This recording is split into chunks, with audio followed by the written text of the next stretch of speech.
বন্ধুরা আমার, তাহলে কবরে গেলে হবে তিনটে শাস্তি বেনামাজি বান্দার, আর তিনটে হবে কিয়ামতের দিনে। হে তরুণ যুবকেরা, হে আমার বন্ধুরা, শুনে রেখে দিন বাবা, জেনে রেখে দেন। হে মুসলমান, একটুখানি লক্ষ্য করুন বাবা, ভাইরা আমার, তরুণ যুবকেরা, কিয়ামতের দিনে তিনটে শাস্তি হবে। এক নাম্বার হলো কিয়ামতের দিনে আমার আল্লাহ তাআলা হাসরের ময়দানে ওই বেনামাজি বান্দার দিকে রহমতের দৃষ্টিতে তাকাবেন না। হাসরবাসীদের দিকে যখন রহমতের দৃষ্টিতে আমার আল্লাহ তাকাবেন, সকলের জন্য ওটা হলো সবচেয়ে বড় পাওনা। দুনিয়াতে আমরা আল্লাহ দেখিনি, কিন্তু হাসরের ময়দানে এমন একটা সময় আসবে জান্নাতীরা আমার আল্লাহর দিদার পাবে বাবা, এটা তাদের জন্য বড় পুরস্কার। আমার আল্লাহ হাসরবাসীদের দিকে রহমতের দৃষ্টিতে তাকাবেন, কিন্তু বেনামাজি বান্দার দিকে রহমতের দৃষ্টিতে আমার আল্লাহ তাকাবেন না। এটা হলো এক নাম্বার শাস্তি। দুই নাম্বার গোলাপ, হে তরুণ যুবকেরা, হে আমার বন্ধুরা, শুনে রেখে দিন বাবা, জেনে রেখে দেন। হে মুসলমান, বেনামাজি বান্দার আমল নামাটা ডান হাতে দেওয়া হবে না, পেছন দিক থেকে ঘুরিয়ে বাম হাতে দেওয়া হবে। এটা হলো হাসরবাসীদের সামনে তাকে অপমান করা হবে, জিল্লাতের মধ্যে পড়বে, এই অপমানিত হবে বেনামাজি বান্দার। এটা হলো দুই নাম্বার শাস্তি। আর তিন নাম্বার শাস্তি হলো বেনামাজি বান্দাকে হাসরের ময়দানে বিচারের পরে টানতে টানতে অপমানের সঙ্গে ভাই আমার জাহান্নামের আগুনে নিক্ষেপ করা হবে। এই তিনটে শাস্তি বেনামাজি বান্দার জন্য আমার আল্লাহ রেখেছেন। টোটাল 14টা শাস্তির কথা পাওয়া যায়। কিন্তু দুর্ভাগ্য, মুসলমানের ছেলে সব করে, নামাজ পড়ে না। নামাজের সময় হলে বলে হুজুর কাজ আছে, কাজ করবো না, নামাজ পড়বো। হে তরুণ যুবকেরা, মনে রাখবেন, কাজও করবেন, নামাজও পড়বেন, কিন্তু কাজ করতে গিয়ে নামাজ যাতে না ভুলে যান। আমার আল্লাহ কোরআন মাজিদে তাই বললেন, লা তুলহিকুম আমওয়ালুকুম ওয়ালা আওলাদুকুম আন যিকরিল্লাহ, না ভুলা দেব, যেন তোমরা ভুলে যেও না তোমাদের মাল মাতা, সন্তান সন্ততি, কাজ কারবার পেয়ে তোমরা যেন আল্লাহর ইবাদত না ভুলে যাও। মুসলমান, হারাবেন না ঈমান, হয়ে যাবেন না বাবা বেঈমান। আপনি একজন মানুষ, রাখুন নিজের মধ্যে হুঁশ, হয়ে যাবেন না বাবা বেহুশ।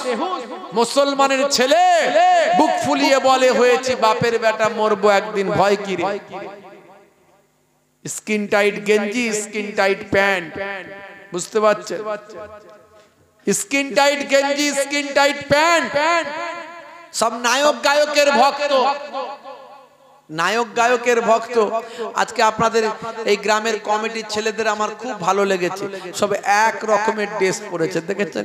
এদের একটা এনার্জি আছে, একটা পরিবেশ পরিস্থিতিকে গুরুত্ব দেয়, পরিবেশকে গুরুত্ব দেয়। কিছু ছেলে আছে কানার কিবা দিন কিবা রাত, ও রাত দিন যে জিন্সের প্যান্ট ধরেছে ও আর ছাড়বে না, ওই পরে জুম্মার দিনে নামাজ পড়তে যায় দেখবে। আর জিন্সের প্যান্ট পরলে পেচ্ছাপ বসে করতে পারবে বলেন? বসে মুততে পারবে? গোদা বাংলায় বললে বসে পেচ্ছাপ করতে পারবে? ও নিজেও পানি নেবে না, আর প্যান্টটাকেও নাপাক করে ফেলে। ভাই আমার, তাড়াহুড়ো করে যেই দমকলের পানি খালি করেছে, দেখা গেল হয়তো পানি টানি নিল, ঠিক মতো ক্লিয়ার হলো না, ও দু এক ফোঁটা লেগেই গেল প্যান্টে, ওই নামাজে ঢুকে গেল। জুম্মার দিনে skin tight pant, skin tight গেঞ্জি। দেখবেন মুয়াজ্জিন সাহেব, ওরা তো 2 রাকাতের নামাজি, মাছবাগানের ঝাড়ে পুকুরের পাড়ে ফ্রি ফায়ার পাবজি খেলে।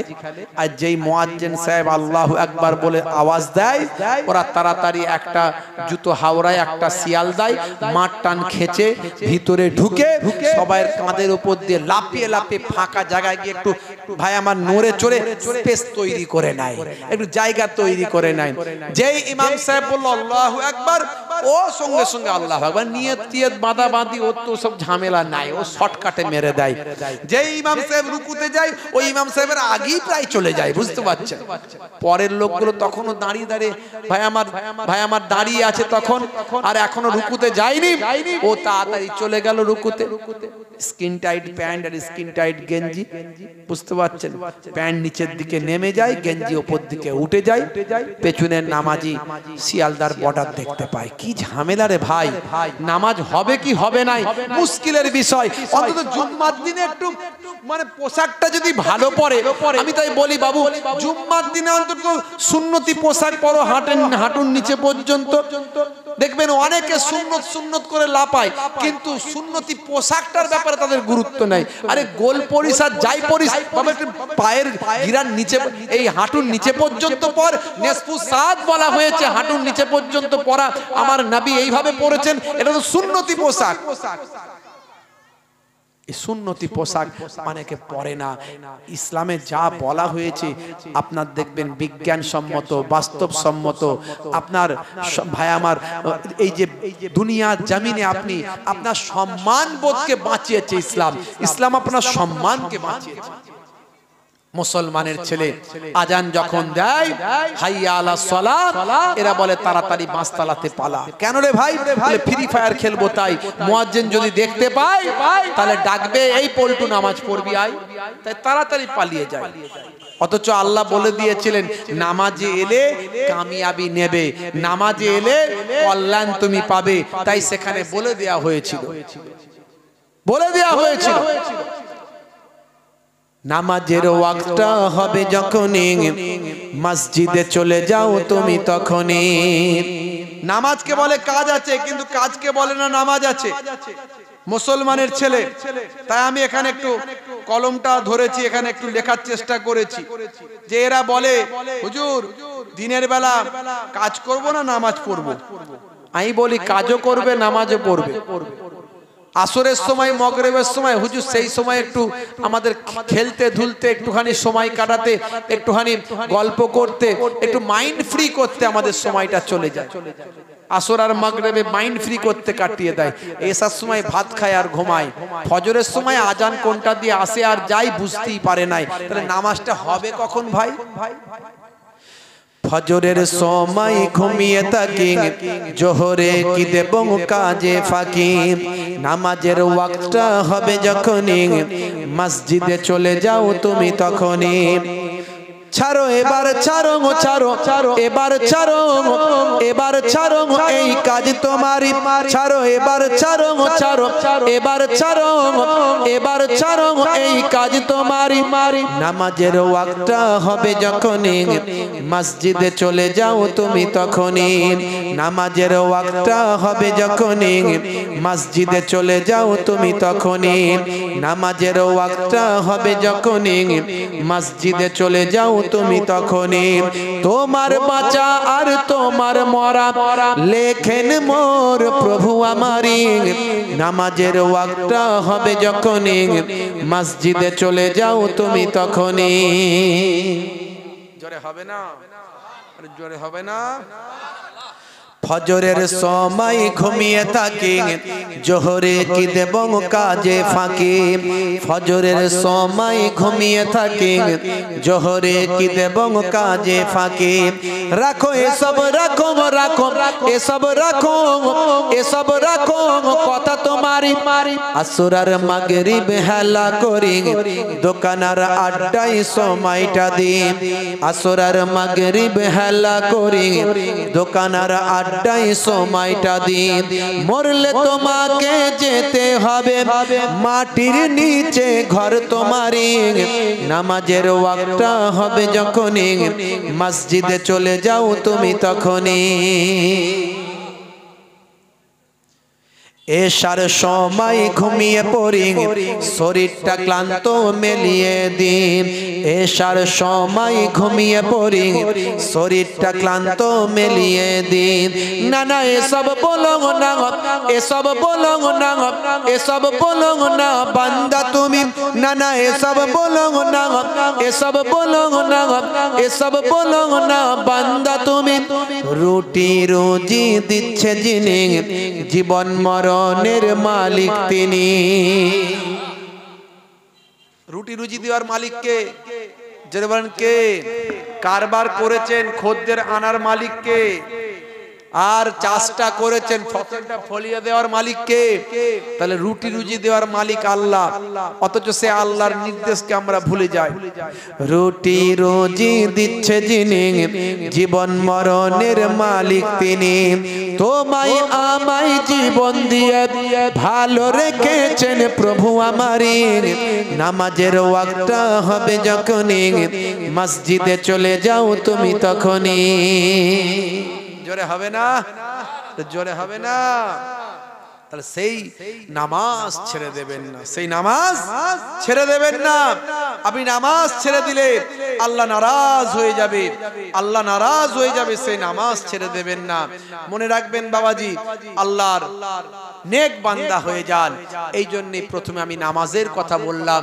এরপর নামাজের সঙ্গে সঙ্গে আরো ফরজ ইবাদত অনেক আছে অনেক হারাম হালালের বিষয় আছে আমি সেদিকে যাচ্ছি না নবীর সুন্নতগুলোকে মেনে চলুন এবার এসে গেলাম সুন্নত বেশি আলোচনা করব না একটা ফরজ ইবাদত নিয়ে বললাম এবারে সুন্নত সুন্নত নবী যেগুলো শিখিয়েছেন সেগুলো সুন্নত কথা ঠিক না ভুল নবী যেগুলো করেছেন সেগুলো আমাদের জন্য সুন্নত নয় নবী যেগুলো করেছেন সেগুলো আমরা করতে পারবো নবী যেগুলো করতে বলেছেন সেগুলো আমাদের জন্য সুন্নত মনে রাখবেন নবী যা করেছেন আপনি পারবেন করতে নবী 11টা বিবাহ করেছেন পারবেন যারা বলে সব হাদিস আমরা মানি আমরা হাদিস ছাড়া আর কিছু মানি না বাবু আচ্ছা যদি তুমি মানো সব হাদিস যদি মেনে চলো অর্থাৎ বাস্তবায়িত করো তাহলে নবী 11টা বিবাহ করেছেন তুমি পারবে যারা বলেন পারবে অনেকে আমার নবীর বিবাহ সংক্রান্ত বিষয় নিয়ে প্রশ্ন তোলে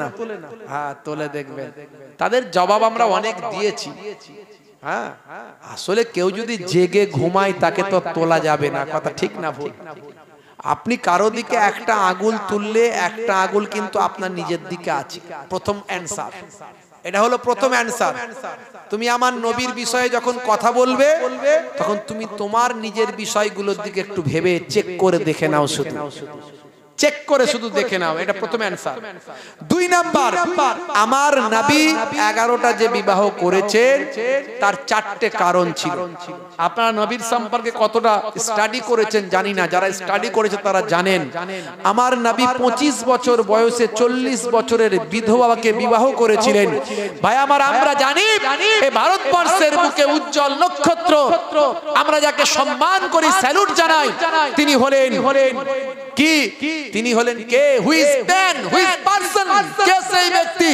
তিনি হলেন ভাই আমার যাকে বাহারুল উলুম বলা হয় বিদ্যার সাগর বলা হয় ঈশ্বরচন্দ্র বিদ্যাসাগর তার নাম তাকে আমরা জ্ঞানের সাগর বলি তিনি তার প্রচেষ্টায় বাল্য বিবাহ রোধ হয়েছে বিধবা বিবাহ আইন প্রচলন হয়েছে তার প্রচেষ্টায় আমরা জানি ইংরেজদের গভর্নরদেরকে সঙ্গে নিয়ে তিনি এই সমস্ত আইনগুলো করার চেষ্টা করেছিলেন রাজা রামমোহন রায়ের নাম আধুনিক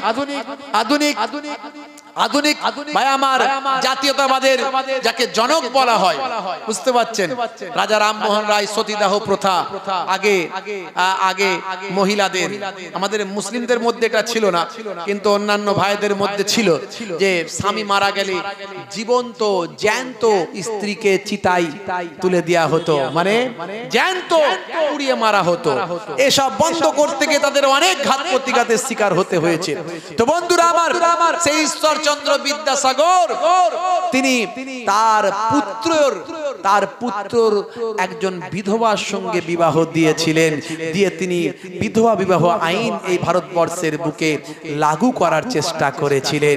1450 বছর আগে বিশ্বনবী প্রথম বিধবা বিবাহ আইন প্রচলন করছেন। 1450 বছর আগে সারা পৃথিবীর বুকে ইসলামের মধ্যে বিধবাদের যে বিবাহ করার অনুমতি আছে, এটা 1450 বছর আগে নবী নিজে প্রথম 25 বছরের যুবক 40 বছরের বিধবাকে বিবাহ করে তখনই ইসলামের মধ্যে বিধবা বিবাহ আইন প্রচলন করেছিলেন। এবং যতদিন পর্যন্ত আম্মাজান খাদিজা হায়াতে ছিলেন ততদিন সেকেন্ড বিবাহ নবী করেননি। পরবর্তীকালে আল্লাহর নির্দেশে বাকি বিবাহগুলো করেছিলেন। তার 4টে কারণ বিজ্ঞানীরা দেখিয়েছে। একটা হলো সামাজিক কারণ, একটা হলো রাজনৈতিক কারণ, একটা হলো বৈধতার কারণ, আর একটা হলো এডুকেশনাল কারণ, শিক্ষা বিষয়ক কারণ। যেমন অনেকে প্রশ্ন তোলে, আমার নবী ভাই আমার 6 বছর বয়সে মা আয়েশাকে বিবাহ করেছিলেন, যদিও এই বিবাহটা আল্লাহর পক্ষ থেকে নির্দেশ দেওয়া হয়েছিল এবং মা আয়েশা এতটাই প্রখর মেধা সম্পন্ন একজন মহিলা ছিলেন যিনি পরবর্তীকালে তার থেকে অসংখ্য হাদিস রওয়ায়েত হয়েছে। আপনারা জানেন সেই মা আয়েশার এত মেধা ছিল, তীক্ষ্ণ ব্রেন ছিল ছোট্ট থেকে। তাই আমার আল্লাহ নির্দেশ করলেন, যদিও মা আয়েশা সিদ্দিকা রাদিয়াল্লাহু তাআলা আনহা যতদিন পর্যন্ত বালেগা না হয়েছেন, যতদিন পর্যন্ত পরিপূর্ণ নারীতে পরিণত হয়েছেন, ততদিন পর্যন্ত তিনি কিন্তু রাসূলের ঘরে যাননি, বৈবাহিক সূত্রে যাননি। কিন্তু বিবাহটা আগে হয়েছিল, অর্থাৎ এটা আল্লাহর নির্দেশে হয়েছিল। এবং যখন ইসলামের নারীদের বিভিন্ন রকম মাসালাগত বিভিন্ন প্রশ্নের উত্তর দেওয়ার প্রয়োজন, নারীদের সমস্যার সমাধান যখন করতে হবে, মনে রাখবেন ইসলাম একটা কোড অফ লাইফ, একটা আপনার জীবন বিধান। ইসলাম হলো সমস্ত সমস্যার সমাধান।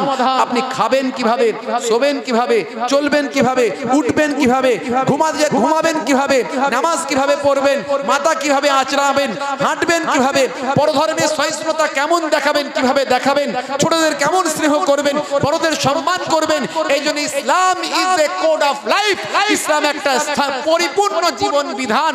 তো এই মহিলাদের অনেক প্রশ্নের উত্তর দেওয়ার ব্যাপার আছে, সেগুলো নবীর কাছ থেকে দিতে হলে, নবী দিতে গেলে অনেক মহিলারা লজ্জাবোধ করতে পারেন, যেহেতু নবী একজন পুরুষ মানুষ। তাই মা আয়েশার মতো মেধা তৎকালীন যুগে আর কারো ছিল না। আমার আল্লাহর নির্দেশে মা আয়েশাকে বিবাহ করলেন, যাতে করে মহিলাদের মাঝখানে, মহিলাদের নারীদের মাঝখানে ইসলামিক এডুকেশনকে পৌঁছে দেওয়া যায়। এটা তার মেন কারণ। আর একটা বৈধতার কারণে, বৈধতার কারণে নবীকে বিবাহ করতে হয়েছিল। আর একটা হলো সামাজিক কারণে বিবাহ করতে হয়েছিল। আর একটা হলো রাজনৈতিক কারণে।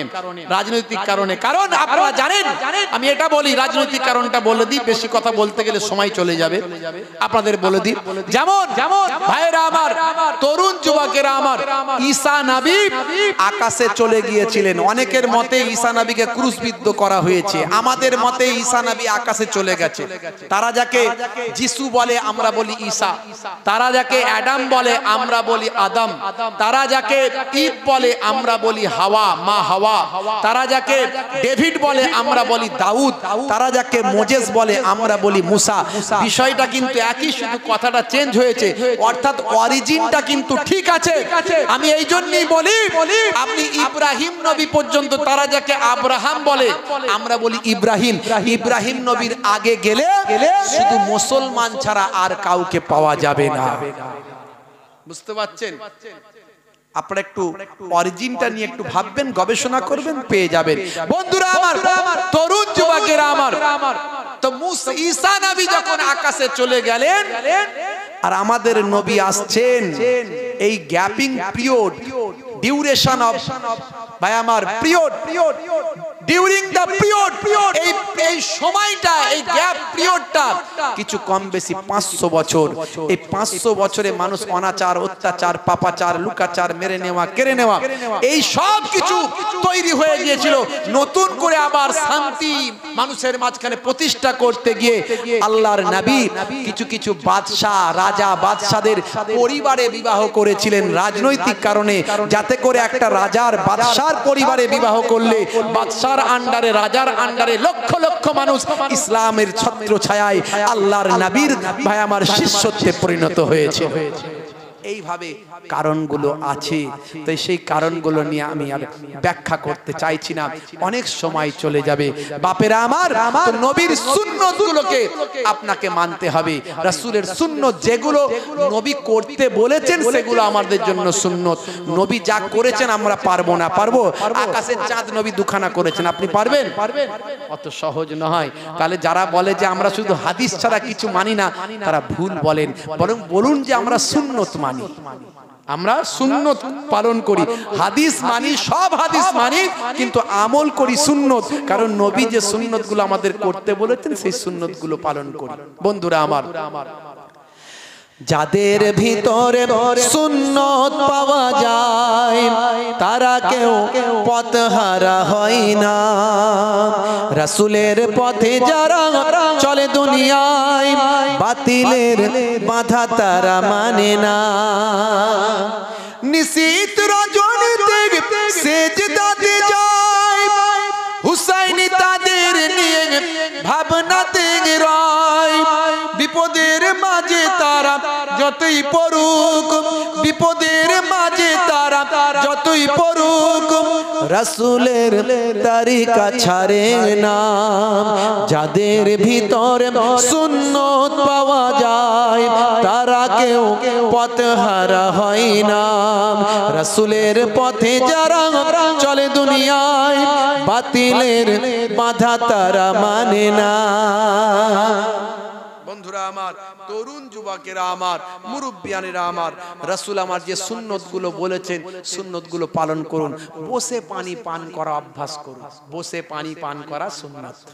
বসে পানি পান করা সুন্নত। চায়ের দোকানে গিয়ে আমাদের ঘরের ইয়ং ছেলেরা ঢাক ঢাক করে চালিয়ে দেয়, আছে না নাই? এক জগ পানি দাঁড়িয়ে দাঁড়িয়ে মেরে দেয়। যদি একটুখানি, এখানে আমাদের অনেকগুলো নালি আছে, বুঝতে পারছেন? হ্যাঁ, আরবিতে অনেকগুলো নাম আছে, হুলকো, মারি, এরকম নাম আছে, বুঝতে পারছেন? শাহরগ, সব নাম আছে। আর বাংলাতেও আমরা বলি খাদ্য নালী, শ্বাস নালী, বিভিন্ন রকম নালীর নাম বলি। একটা নালীর মাল যদি অন্য নালীতে ঢুকে যায়, নাক দিয়ে মুখ দিয়ে বেরোবে তখন, বুঝতে পারছেন? এই জন্য ইসলাম বলেছে বসে পানি পান করো। আর স্বাস্থ্য বিশেষজ্ঞরা বলছেন, স্বাস্থ্য বিশেষজ্ঞরা বলছেন, ডাক্তার, মেডিকেল সায়েন্স বলছে বসে পানি পান করলে আমাদের শরীরটা একটা মনে করুন দাঁড়ালে স্প্রিং এর মতো বড় হয়ে যায়, আবার যখন বসবেন আপনি জড়ো হয়ে যাবে। তো এই যে বসার পরে আমাদের যে পানিটা পান করি এটা অবজার্ভ করার মতো জায়গায় থাকে, তাই বসে পানি পান করা স্বাস্থ্যের জন্য উপকার। এরকম একটা নয়, একটা দুটো নয়, অসংখ্য নবী সারা জীবন আপনার ঘুম থেকে ওঠা থেকে ঘুমাতে যাওয়া পর্যন্ত আপনার সমস্ত কাজগুলো কেমন হবে নবী সুন্নতে, রাসূলের সুন্নতের মধ্যে দিয়ে সব নবী বলে দিয়েছেন এইভাবে জীবন যাপন করো। সেই সুন্নতগুলোকে মেনে চলুন। আর এই ফরজ এবং সুন্নতগুলো যে মানবেন, আপনার মাস্টার কে হবে? কে আপনাকে শিখিয়ে দেবে? কে আপনাকে দেখিয়ে দেবে? কার পরামর্শে আপনি চলবেন? জুব্বা পরলি কি সে হুজুর হয়ে গেল নাকি? এখন জুব্বা পরে স্টেজে গালাগালি করছে, আছে না নাই? রাগ করবেন না। বক্তা সেজে স্টেজে উঠে ঝগড়া করছে, গালমন্দ করছে, কটু কথা বলছে, অশ্লীল কথা বলছে, তাহলে সব বক্তা, সব জুব্বাওয়ালাই যে আপনার হুজুর হবে, আল্লাহর ওলি হবে এটা নয়। আল্লাহর ওলি আপনাকে খুঁজে বের করতে হবে। সেই আল্লাহর ওলিদের তরিকায় দেখানো পথে আল্লাহ এবং রাসূলের নির্দেশনাগুলো মেনে চলবেন। এই জন্যই আল্লাহ কোরআনে ওয়া উলিল আমরি মিনকুম ব্যবহার করেছেন।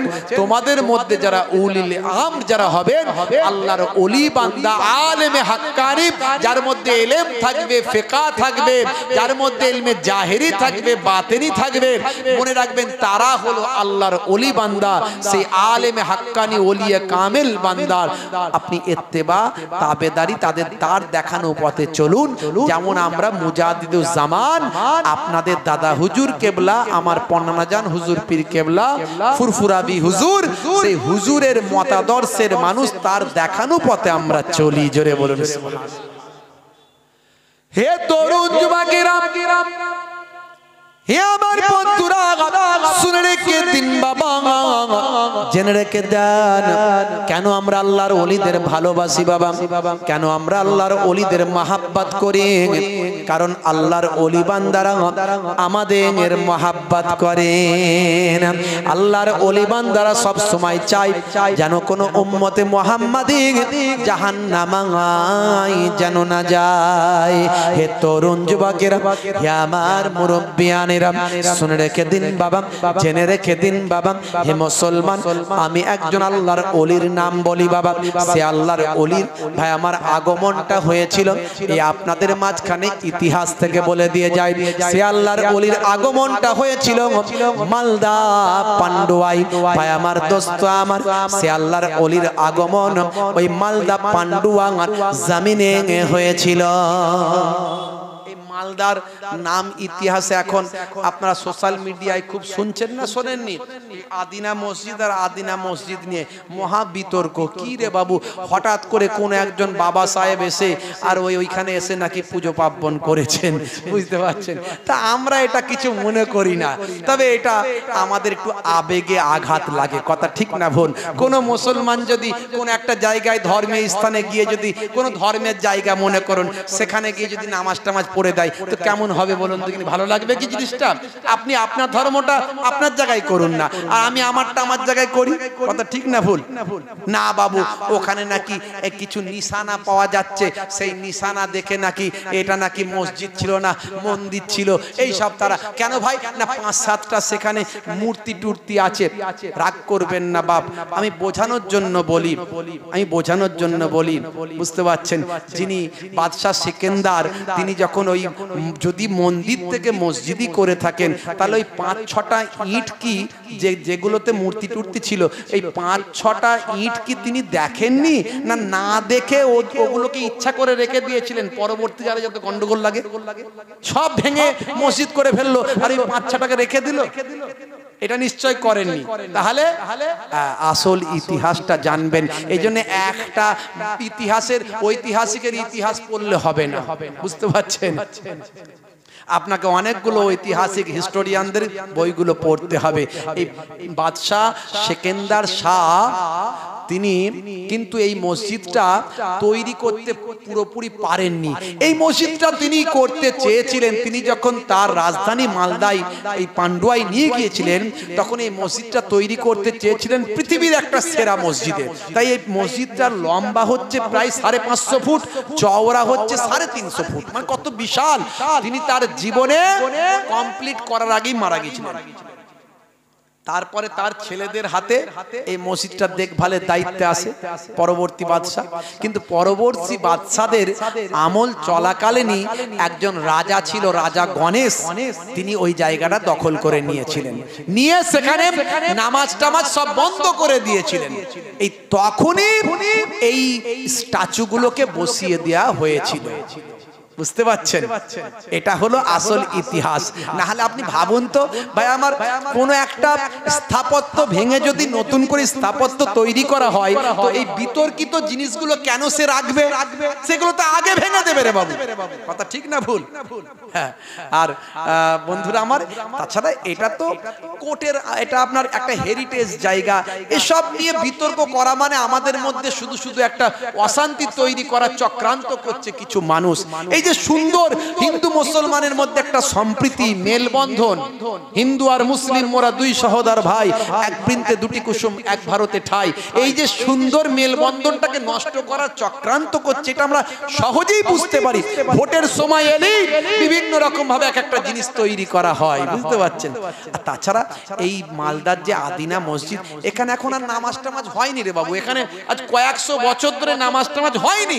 তাহলে মুসলমানদের আমাদের গায়ে পড়ার তো কিছু নাই, গায়ে পড়ার কিছু নাই, নামাজও হয়নি, এটা মসজিদও এখন নাই, মন্দিরও নাই, গুরুদুয়ারাও নাই, এটা এখন একটা হেরিটেজ জায়গা, লোকে দেখতে যায়। কিন্তু মসজিদ ছিল, আছে, থাকবে। তাই মসজিদে গিয়ে যদি কেউ অন্য একটা কিছু করে, তখন মুসলমানদের ভাবাবেগে আঘাত লাগে, কথা ঠিক না ভুল? তো সেই মসজিদটার সম্পর্কে আমি বলতে গিয়ে তাই বলেছিলাম যে এটা একটা চক্রান্ত, মানুষের মাঝখানে একটা বিভাজন তৈরি করার। এই ভোট এলেই দেখবেন একটা এইসব শুরু করে। আমি সেখানে তাই আমি এইটাকে নিয়ে একটা কবিতাও রচনা করেছিলাম, একটু আপনাদের বললে বলবো, বলে দেবো? হ্যাঁ বলবো। আজ মানুষগুলো কত খারাপ হলো, দেখো সাম্প্রদায়িকতায় মেতেছে, হিন্দু মুসলিম করে বিভাজন তাস খেলে গদিতে আজ তারা বসেছে। আজ মানুষগুলো কত খারাপ হলো, দেখো সাম্প্রদায়িকতায় মেতেছে, হিন্দু মুসলিম করে বিভাজন তাস খেলে গদিতে আজ তারা বসেছে। আজ ভোটের সময় এলে কখনো পুলওয়ামা করে, কখনো বদাঙ্গা করেছে, আবার নতুন ভাবে আদিনা মসজিদ করে বিভাজনের ছক ওরা কষেছে। আজ ভোটের সময় এলে কখনো পুলওয়ামা করে, কখনো বদাঙ্গা করেছে, আবার নতুন ভাবে আদিনা মসজিদ করে বিভাজনের ছক ওরা কষেছে। জেগে ওঠো যুব সমাজ, জেগে ওঠো প্রতিবাদে। কেন প্রতিবাদ করবেন না? আজকে দেখুন বেকারত্বের জ্বালা, মানুষ সব বেকার। আজকে মূল্যবৃদ্ধি কোন জায়গায়, একটা মাল কিনতে গেলে কত দাম, যা ইনকাম করি তা সব খরচ করি চলে যায়। আজকে শিক্ষিত মানুষেরা আজকে দেখুন সব বেকার, ছোট ছোট সব ঘুমটি দোকান আর টোটো চালিয়ে চালিয়ে অস্থির, বুঝতে পারছেন? রাস্তায় টোটো এত ভরে গেছে মানুষ হাঁটতে পারে না। সারা ভারতবর্ষের দিকে তাকিয়ে দেখুন, বিভিন্ন জায়গাতে বর্ণ বৈষম্য, এটা উচ্চ সম্প্রদায়, এটা নিম্ন সম্প্রদায়, বুঝতে পারছেন? এসটি এসসিদের মাঝখানে দেখুন ভাই আমার, মানুষকে কিভাবে আজকে আত্মসম্মান নিয়ে কথা বলা হচ্ছে। তারা আজকে তাদের মাঝখানে উচ্চ সম্প্রদায় নিম্ন সম্প্রদায় ঘোড়ায় চেপে বিয়ে করেছে, তার জন্য মার খেতে হচ্ছে। উচ্চ সম্প্রদায়ের প্লেটে খাবার খেয়েছে, সেই জন্য নিম্ন সম্প্রদায়ের ছোট্ট সন্তানটাকে স্কুলের মধ্যে মারা হয়েছে। কত এরকম ঘটনা ঘটছে। এই সব ভাই আমার যে সমস্ত বাস্তবিক সমস্যাগুলো নিয়ে মানুষের কথা নয়, মানুষের কথা শুধু ধর্ম ধর্ম ধর্ম ধর্ম। আমাদের ধর্ম দিয়ে পেট ভরবে না, ধর্মটা ভালোবাসার জিনিস, আপনি আপনারটা করুন, আমি আমারটা করি। এই সব নিয়ে আমাদের মাথা ঘামিয়ে লাভ নাই। আমাদের বাঁচতে হবে, খেতে হবে, চলতে হবে, এটা নিয়ে ভাবা উচিত। ভাই আমার, যাদের ধর্ম ধর্ম করলে কাজ হবে, তারা তো ধর্ম করে তাদের কাজ হাসিল করবে, কিন্তু আমার আপনার কি উপকার হবে মনে রাখবেন। তাই আমি আপনাদের মাঝখানে এই ছোট্ট লাইনগুলো লিখেছি। আজ ভোটের সময় এলে কখনো পুলওয়ামা করে, কখনো বদাঙ্গা করেছে, আবার নতুন ভাবে আদিনা মসজিদ করে বিভাজনের ছক ওরা কষেছে। জেগে ওঠো প্রতিবাদে, জেগে ওঠো যুব সমাজ, জেগে ওঠো যুব সমাজ, জেগে ওঠো প্রতিবাদে। মানুষগুলো কত পথের ধারে দেখো ক্ষুধার তাড়নায় মরে, মানুষগুলো কত পথের ধারে দেখো ক্ষুধার তাড়নায় মরে। আজ মূল্য বৃদ্ধি বারে বারে, জিএসটি পকেট মারে, সব কিছু বিভাজনের আড়ালে, রঙ্গিলা রসুল সিনেমা কার্টুন সব কিছু সবটাই বিভাজনের তরে। আজ মূল্য বৃদ্ধি বারে বারে, জিএসটি পকেট মারে, সব কিছু বিভাজনের আড়ালে, রঙ্গিলা রসুল সিনেমা কার্টুন সব কিছু সবটাই বিভাজনের তরে। জেগে ওঠো যুব সমাজ, জেগে ওঠো প্রতিবাদে, মানুষগুলো কত পথের ধারে দেখো ক্ষুধার তাড়নায় মরে, মানুষগুলো দেখো ক্ষুধার তাড়নাতে পথের ধারে পড়ে মরে। আজ মানুষগুলো কত খারাপ হলো দেখো, সাম্প্রদায়িকতায় মেতেছে, হিন্দু মুসলিম করে বিভাজন তাস খেলে গদিতে আজ তারা বসেছে। আজ ভোটের সময় এলে কখনো পুলওয়ামা করে, কখনো বা দাঙ্গা করেছে, আবার নতুন ভাবে আদিনা মসজিদ করে বিভাজনের ছক ওরা কষেছে। বন্ধুরা আমার, সেই আদিনা মসজিদের পাশেই একটা জায়গা আছে, জায়গাটার নাম হলো 22 হাজারি। 22 হাজারি, যেটাকে অনেকে বলে জালাল হুজুরের চিল্লাখানা। আজও সেই ঘরটা আছে। আমি এই মালদায় গেলি প্রায় মাঝে মাঝে ওই 22 হাজারিতে যাই একটু জিয়ারত করতে। বড় বড় আল্লাহর ওলিদের রওজা আছে, আপনারা যাবেন একবার। আদিনা মসজিদের পাশেই দেখবেন রওজা আছে, নূর কুতুবে আলম পান্ডুবি হুজুরের রওজা আছে, দেখবেন ওখানে বড় বড় আল্লাহর ওলি, অসংখ্য আল্লাহর ওলিদের রওজা আছে। আর ওই জন্য মাঝে মাঝে আদিনা মসজিদে আমি অনেকবার গেছি, বুঝতে পারছেন। হ্যাঁ, এই যে আপনারা মিডিয়ায় ফিডিয়ায় যেগুলো দেখছেন এর অনেকটাই বানানো, অনেকটাই কাল্পনিক। হ্যাঁ, ওই কয়েকটা ছোট ছোট মূর্তি দেওয়ালে লাগানো আছে, বুঝতে পারছেন। এগুলো একেবারে যে পরিকল্পিতভাবে লাগানো এটা পরে বুঝতেই পারা যাচ্ছে, কারণ মেন জায়গায় লাগানো। যদি কেউ ভেঙে কিছু করে তো নিশ্চয়ই ওগুলোকে তো আগে ভাঙতো, কথা ঠিক না ভুল? বাপরে আমার তরুণ যুবকেরা, আমার বক্তব্যটা একেবারে পরিষ্কার। আমি বলছি আপনাদের মাঝখানে, সব রাজা বাদশারাই যে ঠিক করে গেছেন তা নয়, আবার সবাই যে ভুল করেছেন তা নয়। যদি কেউ ভুল করে থাকে নিশ্চয় তার রিমেডি আছে, মনে রাখবেন। আর মুসলমানদের মসজিদ এবং মাদ্রাসা কোনো জবরদখল জায়গায় হয় না। হয় যদি জবরদখল জায়গায় যদি মসজিদ হয়, যদি সেটা প্রমাণিত হয় যে এটা জবরদখল করা জায়গায় মসজিদ, সেটা কোর্টকেও ভাঙতে হবে না, কোনো বুলডোজারও লাগবে না, আর কোনো প্রশাসনকেও ভাঙতে হবে না। মুসলমানরাই সেখানে নামাজ পড়বে না, বরং ভেঙে দেবে, কথা ঠিক না ভুল? কারণ কোনো জবরদখল করা জায়গায় মুসলমানদের নামাজ হয় না, মনে রাখবেন। বাপজি আমার, তরুণ যুবকেরা আমার, সেই আদিনা মসজিদের পাশেই আল্লাহর ওলির রওজা, বুঝতে পারছেন? আল্লাহর ওলিদের রওজা জিয়ারত করলে পাবেন। একদিনকার ঘটনা। কেন আমরা আল্লাহর ওলিদের ভালোবাসি এ কথা বলতে গিয়ে আমি এই ছোট্ট কথাটা আপনাদের মাঝখানে বলে ফেললাম, ইমোশনালি বলে ফেললাম। বন্ধুরা আমার, তরুণ যুবকেরা আমার, মুরব্বিয়ানেরা আমার, আল্লাহর মাহবুব বান্দা, হুগলি নদী আছে ওখানে, সেই হুগলি নদী তখন ভর্তি।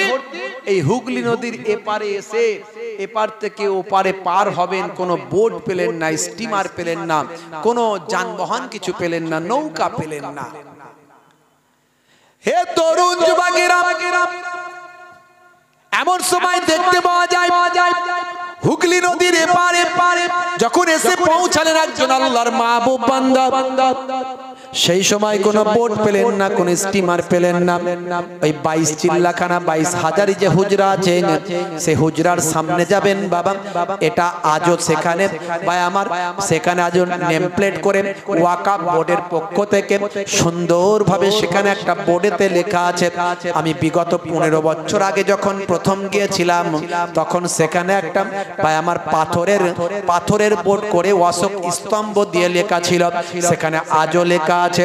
আমি ইতিহাস থেকে বলছি, যারা আল্লাহর ওলিদের কারামত গুলো অস্বীকার করে, নিশ্চয় নিশ্চয় বাবা আল্লাহর ওলিদের কারামত হলো সত্য। কয় ভাই আমার, দোস্ত আমার, আল্লাহর ওলিদের কথা আল্লাহ কোরআনে বলেছেন। ওলি মানে বন্ধু।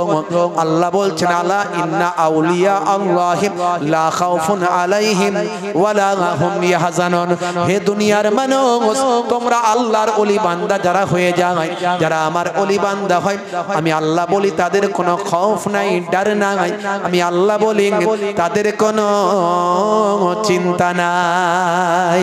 এপারে এমন সময় ভর্তি নদী, সেই ভর্তি নদী দেখে আল্লাহর মাহবুব বান্দা কোনো বোট পেলেন না, যানবাহন পেলেন না। হে তরুণ যুবকেরা, হে আমার মুরব্বিয়ানেরা, আল্লাহর ওলিদেরকে আল্লাহ ওয়ারাসাতুল আম্বিয়া করেছেন। নবীদেরকে আল্লাহ তাআলা মুজিজা দিয়েছেন, আল্লাহর ওলিদের আল্লাহ কারামাত দিয়েছেন। দুটোর মানে হলো অলৌকিক ক্ষমতা। আল্লাহর নবীদেরকে আল্লাহ অলৌকিক ক্ষমতা দিয়েছেন। আমাদের নবী আগুনের ইশারায় আকাশের চাঁদ দুখানা করেছেন। আগুনের ইশারায় ডোবা সূর্যটা আবার আসরের জায়গায় ফিরিয়ে দিয়েছেন। আমার নবীর শরীর থেকে যখন ঘাম ঝরতো, মুস্কে আম্বারের খুশবু হয়ে যেত।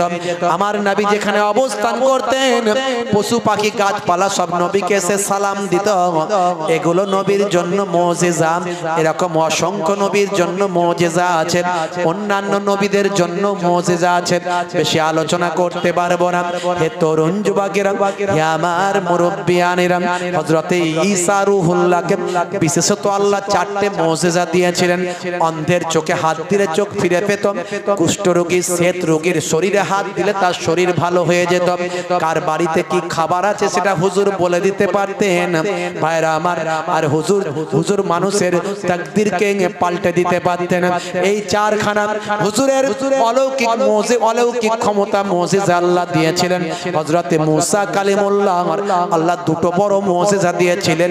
হাতের লাঠি যখন ছাড়তেন বিশাল সাপ হয়ে যেত, আর হাতটা যখন গোল করে ঘোরাতেন সূর্যের মতো আলো হতো। এই সমস্ত মুজিজা গুলো নবীদের জন্য আর আল্লাহর ওলিদের জন্য আল্লাহ কারামাত দিয়েছেন বাবা। আর আমার আল্লাহ নবীদের ওলিদের কথা বলেছেন, নবী জানিয়ে দিয়েছেন আল উলামা ওয়ারাসাতুল আম্বিয়া। নবী আর আসবে না, কিন্তু নবীদের ওয়ারিস হলেন আল্লাহর ওলি বান্দারা। ভর্তি নদীর ওপারে যাবার জন্য তিনি কিছু না পেয়ে পকেট থেকে নিজের কাঁধ থেকে রুমালটাকে বিছিয়ে দিলেন। ভর্তি নদীর উপর পা দিলেন, top top top top top top করে এপারে চলে আসলেন। ভর্তি নদীতে তার পাটা ভিজলো না। এপারে বসেছিলেন গৌড়ের রাজা লক্ষণ সেন। ভাইরা আমার, তৎকালীন যুগে রাজা লক্ষণ সেন হলেন গৌড়ের রাজা। আজও আমাদের হিন্দু মুসলিম কত মিল, কত সুন্দর সম্পর্ক। হিন্দু মুসলিমের মধ্যে কোনো বিভাজন কোনোদিন ছিল না। এক শ্রেণীর রাজনীতির নেতারা এসে আমাদের মাঝখানে বিভাজন তৈরি করছেন। আজও আমার বাড়িতে হরিণখোলা দরবার শরীফে অসংখ্য হিন্দু ভাইরা প্রতিদিন আসেন আমার ওয়ালিদ সাহেব হুজুরের কাছে দোয়া নিতে, ফু নিতে। আজও আসেন। আমার দাদা যান পিন্নাগড়ি হুজুরের কাছে যেতেন, আমার নানা যান ছোট হুজুর পীর কেবলার কাছে তারা যেতেন। হিন্দু মুসলিম আল্লাহর ওলি বান্দাদের কাছে এসেছেন। আল্লাহর ওলি বান্দারা হিন্দু দেখেন না, মুসলমান দেখেন না, মানুষকে মানুষের মতো সেবা করেছেন। হে তরুণ যুবকেরা, হে আমার বন্ধুরা, এই সম্পর্ক আজ থেকে নয়, শত শত বছর ধরে এই বাংলার জমিনে, ভারতের জমিনে আছে। হে মুসলমান, একটু খেয়াল করুন, হে তরুণ যুবকেরা একটু লক্ষ্য করুন। রাজা লক্ষণ সেন এসে বলেছিলেন, বাবা পীর সাহেব, আমি শুনেছিলাম মুসলমানদের যারা প্রকৃত পীর হন তাদের প্রভু অনেক ক্ষমতা দিয়েছেন। আজকে আমি নিজে চামড়ার চোখে দেখলাম বাবা পীর সাহেব, আমি আপনাকে কিছু তোহফা গিফট দিতে চাই, এটা আপনি গ্রহণ করুন। রাজা মশাইয়ের কথা শুনে হুজুর বললেন, বাবা আমি তো আপনার কোনো উপকার করি না, আপনি কেন আমাকে গিফট দেবেন? সেই সময় রাজা মশাই বললেন, আমি আপনার নবীর জীবনী পড়েছি, না চেয়ে যেটা পাওয়া যায় সেটা হলো হাদিয়া, বেগাইরে মাসালাতিন ফাহুয়া হাদিয়াতুন। আমি আপনাকে হাদিয়া তোহফা দিতে চাই। সেটা জোর করে রাজা মশাই যতটুকু দিয়েছিলেন সেটা 1 বিঘে 2 বিঘে সম্পত্তি নয়, ইতিহাসের পৃষ্ঠায় লেখা আছে 22,000 বিঘে আল্লাহর ওলি বান্দার নামে লিখে দিয়েছিলেন। হে তরুণ যুবকেরা, সেই জায়গাতে আল্লাহর ওলি বহুদিন পর্যন্ত ছিলেন। রাজা মশাই আল্লাহর ওলিকে বড্ড ভালোবাসতেন। আল্লাহর মাহবুব বান্দার এই কারামাত দেখে তিনি মুগ্ধ হয়েছিলেন। আমি আমার কলমে তাই লিখেছি, আল্লাহ তোমার কাছে ডাকি বারে বার, কেন সারা দাও না বলো একবার। তোমারই করুণায় ধন্য হতে চাই, দয়াতে তোমারই বেঁচে আছি তাই। করুণা তোমার ও গো মাবুদ করো, করুণা তোমার ও গো মাবুদ করো। আমি যে অসহায় ডাকি বারে বার, আল্লাহ তোমার কাছে ডাকি বারে বার, কেন সারা দাও না বলো একবার। জোরে হবে না, জোরে হবে না। আল্লাহর ওলি মালদা এলো, হুগলি নদীর পারে থামিল। আল্লাহর ওলি মালদা এলো, হুগলি নদীর পারে থামিল। নৌকা না পে রুমাল বিছায়, পায়ে হেঁটে নদী পার যে হলো। জোরে হবে না। ওগো খোদা কত করুণা তোমার, ওগো খোদা কত করুণা তোমার। আমি যে গোলাম তোমার, তুমি রব আমার। জোরে হবে না। এপারেতে গৌরের রাজা ছিল, হাওয়া খানায় বসে সব দেখিল। ছুটে গিয়ে রাজা ওলি আল্লাহকে 22,000 বিঘে লিখে দিল। আল্লাহর ওলি সেইখানেতে হুজরা বানায় ইবাদত করে। ভাইজান আসছে? হ্যাঁ মাশাআল্লাহ। তাকবীর দান, দাঁড়িয়ে তাকবীর দান। নারে তাকবীর, নারে তাকবীর, নারে তাকবীর। সিলসিলা হক ফুরফুরা শরীফ, সিলসিলা ফুরফুরা শরীফ, নারে তাকবীর। মাশাআল্লাহ। আমার পরে মুফতি সাহেব হুজুর এসে গেছেন। আল্লাহ করে যোগ্য আলেমদের সম্মান দিতে হয়, কথা ঠিক না ভুল? আলেম ওলামাদের হুজুরদের সম্মান দিতে হয়, আমরা সম্মান দেব নিশ্চয়। ভাইরা আমার, মাশাআল্লাহ, আমার ভাইজান অত্যন্ত প্রিয় মানুষ জনাব হযরত মুহতারাম মাওলানা মুফতি আরিফুর রহমান সাহেব, মাশাআল্লাহ যোগ্য আলেম, তিনি এসে হাজির হয়ে গেছেন। আল্লাহ করে তিনি ওয়াজ নসিহত করবেন। আমি আপনাদের কাছ থেকে বিদায় নেব। ওই আল্লাহর ওলি, কেন আল্লাহর ওলিদের ভালোবাসতে হয় বলেছিলাম, আর অন্য ভাবে নাই, শুধু এটুকু বলে দিই। ওই আল্লাহর ওলি ওইখানে বহুদিন ছিলেন। আজও বোর্ডটা টাঙানো আছে, আপনারা মালদা গেলে দেখে আসবেন, সব ঘুরে আসবেন। ওখানে ছিলেন, থেকে হুজরা করে বহু বছর থাকার পরে ওই টোটাল জায়গাটা গরিব দুস্থদের, ভাই আমার অসহায় মানুষদের জন্য দান করে সেই জায়গা থেকে বাংলাদেশ সিলেটের জমিনে গিয়ে শেষ নিঃশ্বাস ত্যাগ করলেন। হুজুরের নাম হযরত জালাল তাবরেজি রাহমাতুল্লাহ আলাইহি। পারস্যের তাবরেজ থেকে ওই আল্লাহর ওলির আগমন হয়েছিল। এরই জন্য আল্লাহর ওলিদের সোহবতে আমাদের থাকতে হবে, তাদের দেখানো পথে চলতে হবে। মাশাআল্লাহ। আমার ভাইজান জনাব হযরত মুহতারাম মাওলানা আরিফুল ইসলাম সাহেব, আমার অত্যন্ত প্রিয় মানুষ, যোগ্য আলেম। আমি আপনাদের কাছে বলছিলাম মাশাআল্লাহ খুব গুরুত্বপূর্ণ আলোচনা করেন। আপনারা ওয়াজ নসিহত শুনুন, উঠাউঠি করবেন না। আমার সামনে আমার সঙ্গে মুসাফা করার দরকার নাই। ঠিক টাইমে চলে এসেছেন ভাইজান আমার, আমাকে আবার অন্য জায়গায় যেতে হবে, বুঝতে পারছেন, সেখানেও টাইম দেওয়া আছে, দেরি হলে অসুবিধা। আপনারা ধীরে স্থিরভাবে বসেন, আলোচনা শোনেন, আমার জন্য দোয়া রাখবেন, আমি আপনাদের জন্য দোয়া রাখি। প্রত্যেককে মহাব্বতে সালাম দিই, আসসালামু আলাইকুম, দরুদ শরীফ আল্লাহ।